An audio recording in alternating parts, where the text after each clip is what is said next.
Hey, what's up, Pathway Student Ministries? I'm Ben. I'm Sam. Oh, hey, Sam. Hey. You interrupt. I Kind of. yeah, But okay. hey, we're starting this whole YouTube thing, or attempting to. Really. Yeah, it's a work in progress. It is a work in progress. So you're going to see video changes throughout the course of time. Quality changes. Quality changes. Quantity changes, Yeah. probably. Something like that. Usage But of anyway. Really, the whole purpose of this is because we want to provide a resource for you if you can't make it to youth group on Thursday night or Sunday night or whatever it might be, and we want to present to you, hey, this is what we talked about, and so you didn't miss it. You can use it, you can watch this or whatever, so you can be resourced and have this for you. Yeah. So that's kind of the idea, right, Sam? Yeah, and still Yeah. be a part of either Ignite or Wired or whatever we're doing, and not feel like you're completely disconnected. Because Exactly. that's not what we want. Right. So then you can feel like, hey, I wasn't there, but I can still participate in the conversation afterwards. And then Yeah. when you come back next week and we ask you the follow-up questions from the week before, That's true. you could know them. That Should is know true. them. Yeah, Hey. that's awesome. Yeah, right? So we're starting a new theme this Okay. fall, and really like this next 4-part series. The series title is Wakes. Wakes, like WAKES. Not Like waking up. no, not waking up, but wakes, like a boat makes wakes as it goes through the water. Mhm. And when we talk about wakes, we're talking about influence. Oh. And that's really the idea idea behind what we're doing. wakes. Yeah. Well, Yes. speaking of wakes, Yes. because wakes are what a boat makes, and It is. That's part true. of the thing that you use that happens when you make a wake is when you go tubing, and that I reminds do enjoy tubing. You do enjoy, yeah. It's fun. Yeah. I haven't been tubing like on a boat or like in like years, but the one time, the only time that I have done it, so I went tubing and I was like middle school maybe. Okay, that's So- perfect. For which this. is perfect Yeah, for- it is. yeah. It is. That's I was awesome. in middle school, Yeah. and we were with some family friends, and so I went tubing, and my goal was I was like, I'm not gonna fall off. One, because Yes, I yes. just didn't want to fall off, and Right. two, Because lakes are kind of gross. Yeah, like and, the like- bottom of a lake, you don't want to touch. and like yeah. the murky water, you don't know what's in there. Mhm, Like it's it's true. a lake, but like you don't know it's swimming. Yep, it's very true. So, but it started out super gentle, but then it's Mhm. like more wakes.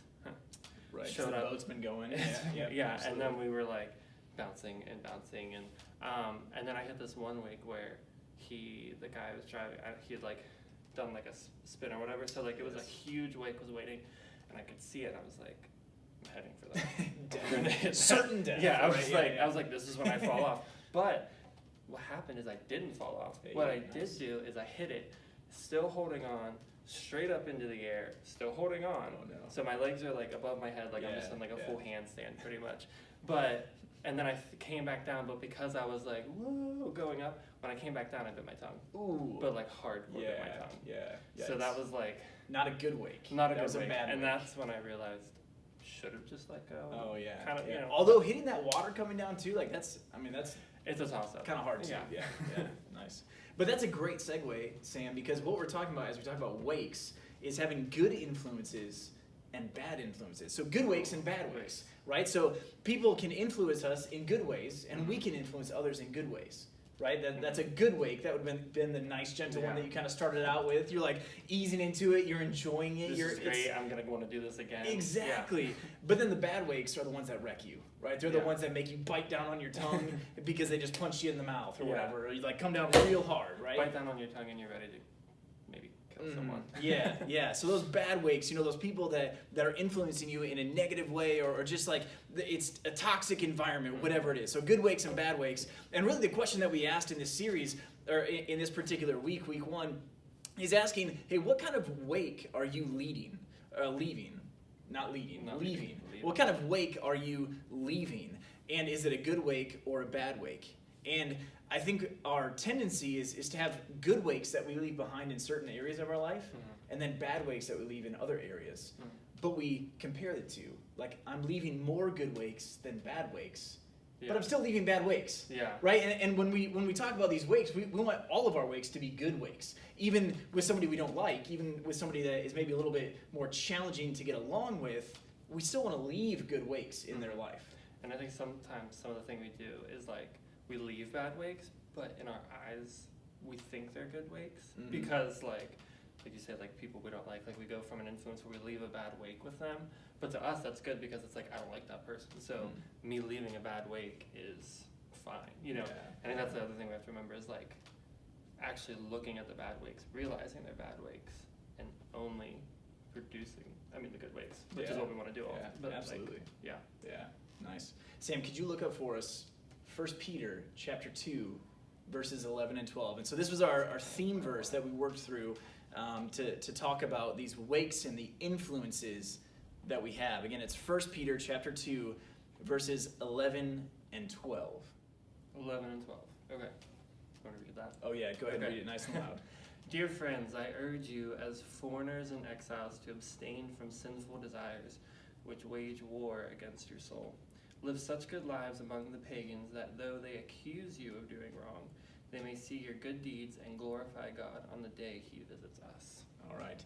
So one of the passage in verse 11 of 1 Peter chapter 2, Peter's writing, and he calls the people that he's writing to, he calls them foreigners and exiles. And he's writing to a church that feels out of place. They feel awkward. They feel like this tension of, hey, if we're going to follow Jesus, we're going to live in this way, but the world we live in is very different than that. And so how do we reconcile this tension? And he's telling them, hey, the truth of it is you are a foreigner. You are an exile, and that's okay. Yeah.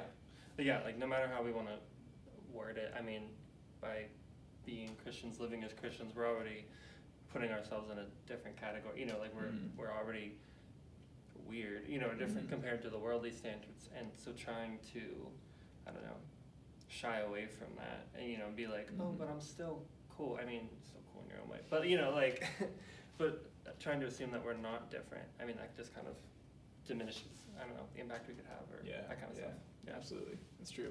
And so as they lived as exiles in this world that was very much apart from Christ, very much did not agree with Jesus Christ, very much did not care about Jesus Christ and what the gospel was and some of that, he encourages them to live such a good life that even if somebody accuses you of wrongdoing, they're going to look at your life and realize, hey, actually, this person's been with Jesus. This person knows Jesus, and they are different. They are living as an exile. They're living very different than the world around them. And even if I tried to accuse them of something wrong, I wouldn't be able to. And I'm going to see the way that they live their life and be able to glorify the God that they worship, who is the God of the Bible. Yeah, and I think that's a lot of the time we also would just have a stark reality of where either people recognize us as Christians or they don't. We don't have that we don't actually follow that that what this verse is saying here. We just look at it as either, or maybe we don't look at it, we don't realize it, but we end up living these lives where we're either this way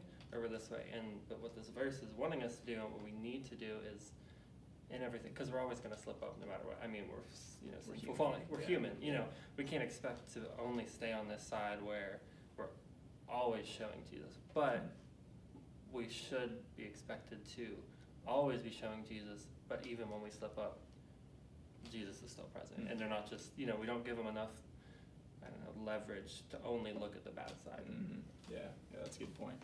So we kind of ended things in week 1 of Wakes talking about not just what kind of wake are you leaving, but also looking at the reality that as we live our lives, we are influencing what other people think about Jesus. If I'm going to claim to be a follower of Christ, if I'm going to go to church and I'm going to say I follow Jesus, then the way that I live my life communicates the truth of who Jesus is, for better or worse. So the way that you live your life communicates to other people their understanding of Jesus Christ as Lord and Savior and what it looks like to pursue Jesus. So what kind of wake are you leaving was question number 1. And then the second reality that we want you to know, and kind of our main point from the lesson, is that you are the primary influence of what other people see and understand as this is a person who follows Jesus. You are that influence in somebody else's life. And so how are you influencing other people? And how can you influence other people